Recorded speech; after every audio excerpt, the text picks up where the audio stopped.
इस वीडियो में हम लोग बात करने वाले हैं इनकम टैक्स 2025 के यहाँ पे ड्राफ्ट रूल्स फॉर्म्स यहाँ पे रिलीज हो चुके हैं। तो गवर्नमेंट ने यहाँ पे पब्लिक से फीडबैक भी मांगा है, साथ में यहाँ पे फॉर्म्स के अंदर क्या क्या चेंजेस हो चुका है, रूल्स के अंदर क्या क्या चेंजेस हो चुका है। तो पूरा प्रॉपर आपको एक नेविगेटर देने वाला हूँ जिसके थ्रू आप दोनों के अंदर डिफरेंस को समझ सकते हो। तो ये 1 अप्रैल 2026 से एप्लीकेबल हो जाएगा। तो क्या क्या चेंजेस हुए चलिए डिटेल के अंदर बात करते हैं। स्टार्ट करने से पहले बताना चाहूँगा, अगर प्रैक्टिकल टैक्स फाइलिंग सीखना चाहते हो वो भी ये नए इनकम टैक्स एक्ट के साथ में, तो आप हमारी मास्टर क्लास ज्वाइन कर सकते हो and you can trust over 1700+ reviews. So सबसे पहले हम लोग बात करने वाले हैं कि नए प्रोविजन ये कब से एप्लीकेबल हो रहे हैं। तो देखिए टैक्स ईयर की अगर मैं बात करूं, क्योंकि अब जो न्यू इनकम टैक्स एक्ट है उसके अंदर ये असेसमेंट ईयर जो वर्ड था, बेसिकली फाइनेंशियल ईयर जो वर्ड था वो अब हट चुका है। अब हम लोग नॉर्मली इसको टैक्स ईयर ही बोलेंगे, जैसे फाइनेंशियल 26-27 हो गया।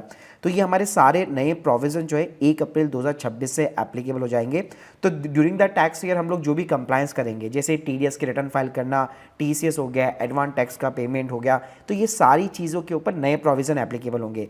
लेकिन जैसे एक बार टैक्स ईयर कंप्लीट हो जाता है, जैसे हम लोग आईटीआर फाइलिंग करते हैं, टैक्स ऑडिट करते हैं, फॉर्म 16 वगैरह इशू होगा, तो वो फाइनेंशियल ईयर 2027 के अंदर वो चीज़ें एप्लीकेबल होगी। तो अभी हाल फिलहाल क्या है कि गवर्नमेंट ने इसका ड्राफ्ट रिलीज किया है और पब्लिक से यहाँ पे उसका फीडबैक भी मांगा है। आप चाहो तो एक अपना मोबाइल नंबर वगैरह डालकर यहाँ पे गवर्नमेंट को फीडबैक भी सबमिट कर सकते हो। तो गवर्नमेंट ने यहाँ पे क्या किया है ना कि ओल्ड अगर आप फ्रेमवर्क देखोगे उसमें 511 रूल्स और 399 फॉर्म्स थे, लेकिन ये नया जो ड्राफ्ट है बेसिकली उसके अंदर सिर्फ 333 रूल है और 190 फॉर्म्स है, यानी कि रिड्यूस कर दिया गया है। तो काफ़ी सारी जो चीज़ें कॉम्प्लिकेटेड थी उसको बहुत ही सिंप्लीफाई तरीके से यहाँ पे फॉर्म्स में और रूल्स में दोनों में बदलाव किए गए हैं। और इसके लिए यहाँ पे गवर्नमेंट ने जो है एक नेविगेटर भी बेसिकली लॉन्च किया है फॉर्म्स के रिगार्डिंग और रूल्स के रिगार्डिंग। इसकी अच्छी बात क्या है, जो पुराना हमारा इनकम टैक्स एक्ट है उसमें जो भी फॉर्म नंबर है उसको किस फॉर्म नंबर से रिप्लेस किया गया है नए इनकम टैक्स एक्ट के अंदर, क्योंकि देखिए मेजरली जो कॉन्सेप्ट है वो यहाँ पे सेम रहने वाला है। फॉर्म के यहाँ पे जो रूल्स होते हैं, नंबर्स होते हैं, बेसिकली जो स्ट्रक्चर होता है वो थोड़ा बहुत यहाँ पे बदल चुका है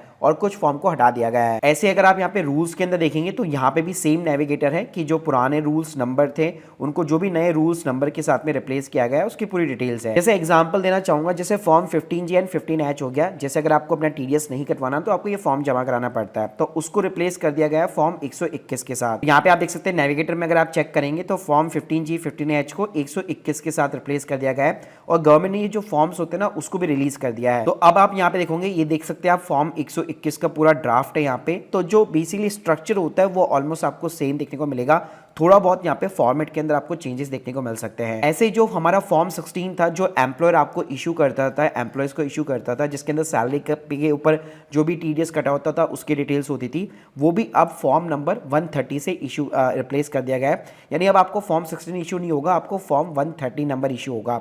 तो उसमें भी आप देखेंगे पार्ट 1 के अंदर वही सारी एम्प्लॉय की डिटेल्स वगैरह आती है, कब टीडीएस काटा गया, कब जमा कराया, उसकी डिटेल्स आ गई। फिर नीचे की साइड में आप जाएंगे, वही ग्रॉस सैलरी है, जितने भी अलाउंसेस आपने लिए हुए हैं, डिडक्शंस वगैरह हो गई, तो वो सारी चीज़ें जो कंप्यूटेशन जो प्रॉपर होता है वो आपको यहाँ पे देखने को मिलेगा। तो अब फॉर्म 16 की जगह आपको फॉर्म 130 इशू होने वाला है ऑलमोस्ट 2027 के अंदर। ऐसे अगर मैं टीडीएस रिटर्न की बात करूँ तो 24Q को 138 से, 26Q को 140 से रिप्लेस किया गया है। इवन हमारा जो पैन कार्ड का फॉर्म होता है, मतलब नया पैन जब आप अप्लाई करते हैं बेसिकली, तो उसका भी जो फॉर्म है वो कंप्लीटली रिप्लेस कर दिया गया है। तो यहाँ पे आप देख सकते हो फॉर्म 93 से ही रिप्लेस किया गया है। यहाँ पे भी अगर आप देखोगे वही सेम ऊपर टॉप के अंदर फोटोग्राफ्स लगानी पड़ रही है, लेकिन जो स्ट्रक्चर है इंडिविजुअल पर्सन के लिए, नॉन इंडिविजुअल पर्सन के लिए, वो पूरा स्ट्रक्चर यहाँ पे चेंज कर दिया गया है। तो यहाँ पे आप देख सकते हो यहाँ पे टेबल्स को ना बहुत अच्छे से इन्होंने यूज किया है, तो प्रॉपर तरीके से आपको सारी इंफॉर्मेशन ना क्लासिफाइड देखने को मिल जाती है फॉर्म के अंदर। तो इस तरह से अभी राइट नाउ ना सारे के सारे फॉर्म का जो ड्राफ्ट होता है वो रिलीज किया गया है। अब इसके अंदर कोई भी चेंज आएगा तो जो फाइनल रिलीज होगा उसके अंदर होगा, और अभी यहाँ पे पब्लिक से सजेशन मांगी गई है। तो एक बार जैसे ये सारी चीजें अपडेट होती है आपको हमारे कोर्स के अंदर भी देखने को मिल जाएगी सारी चीजें। तो अभी हाल फिलहाल के लिए आप इस नेविगेटर को बहुत अच्छे तरीके से यूज कर सकते हैं, क्योंकि जो मेन कॉन्सेप्ट है वो आपका यहाँ पे सेम रहने वाला है। टीडीएस की जो रेट्स वगैरह रहती है, जो भी चीज़ें रहती है वो सेम रहने वाली है, थ्रेशोल्ड लिमिट वगैरह, बस फॉर्म्स के अंदर और रूल्स के जो नंबर्स वगैरह उसके अंदर यहाँ पे चेंज हो गया है, और कुछ के अंदर जरूर यहाँ पे मॉडिफिकेशन भी हुई है। Guys hope you like this video, please subscribe channel. अगर आप लोग की कोई भी डाउट्स है कमेंट बॉक्स के अंदर जरूर बताइएगा। Thank you guys, thank you very much.